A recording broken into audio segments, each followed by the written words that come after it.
Welcome back to Breakup Cheater. If you're new here, thank you for joining us. Don't forget to subscribe for more emotional stories about love, desire, mistakes, and second chances. Now let's begin. Some hearts never stop beating for each other, even after years of silence. I learned that the hard way, the moment I saw his name again. It was a quiet afternoon. I was folding laundry in the soft stillness of our suburban home when the email arrived. An invitation from my old high school for our 15-year reunion. I almost deleted it without a second thought. Then, I saw it. Ethan Carter would be attending. Ethan. The boy who once filled my world with laughter and whispered promises under starlit skies. The boy who vanished without goodbye, leaving a hole I never quite managed to heal. I should have ignored that email. I should have clicked delete and gone back to my life. To David, my husband of 16 years, and our 2 beautiful children. I told myself I was happy, content, settled. But seeing Ethan's name awakened something inside me. A forgotten melody I couldn't resist humming again. That evening I casually mentioned the reunion to David. "You're really going?" he asked, a trace of surprise in his voice. "I want to see some old friends," I said, forcing a smile. He shrugged. "Just don't stay out too late." I smiled back, but in my mind I was already somewhere else. Back in time, walking the crowded school hallways, Ethan's hand in mine. The night of the reunion, I chose my outfit carefully. Not too flashy, but enough to feel seen again.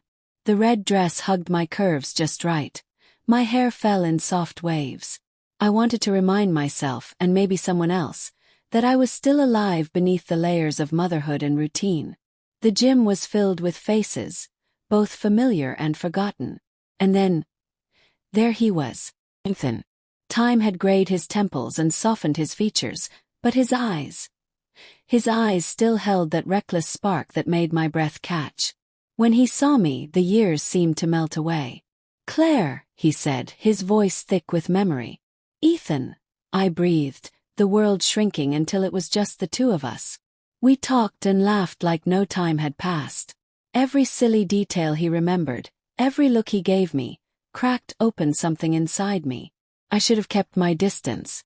I should have remembered why the past was the past. But I didn't.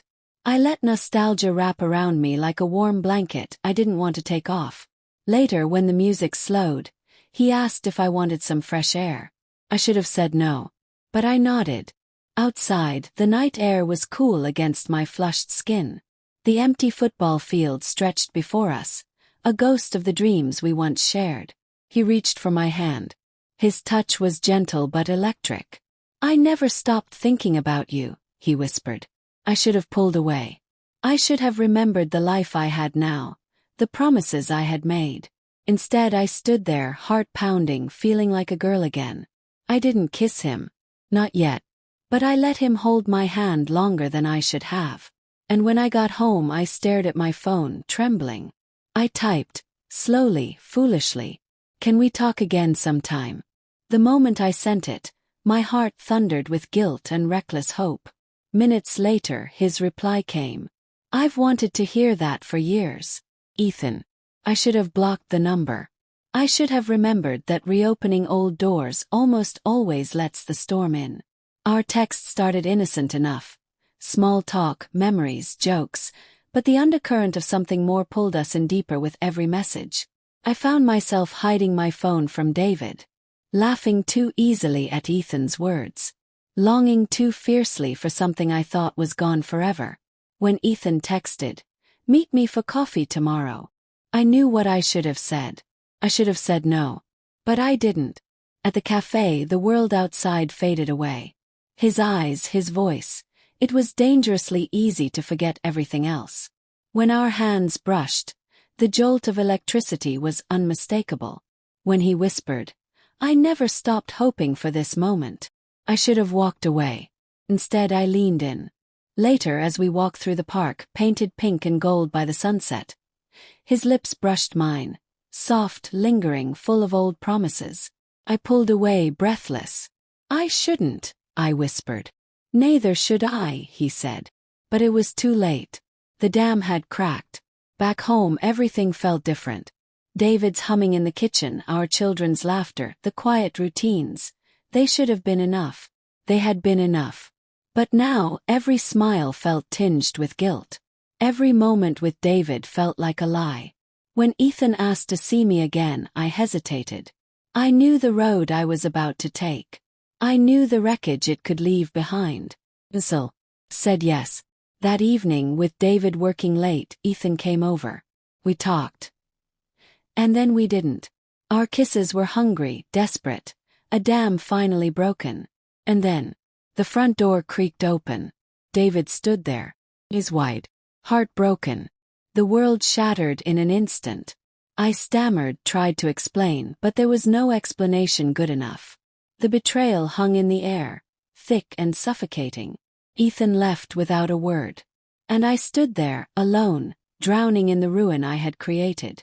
The days that followed were heavy with silence and distance. David barely spoke. When he did, his voice was hollow. I tried to explain how lonely I had been, how lost I had felt, but the words sounded like excuses even to me. Ethan texted one last time. "I'm sorry, Claire. I never meant for this to happen." But it had happened. The damage was done. One evening, David and I sat down at the kitchen table, our faces lined with exhaustion. "I need to know if you want to fight for us," he said quietly, searching my face for the woman he once trusted. Tears spilled down my cheeks. "I do," I whispered.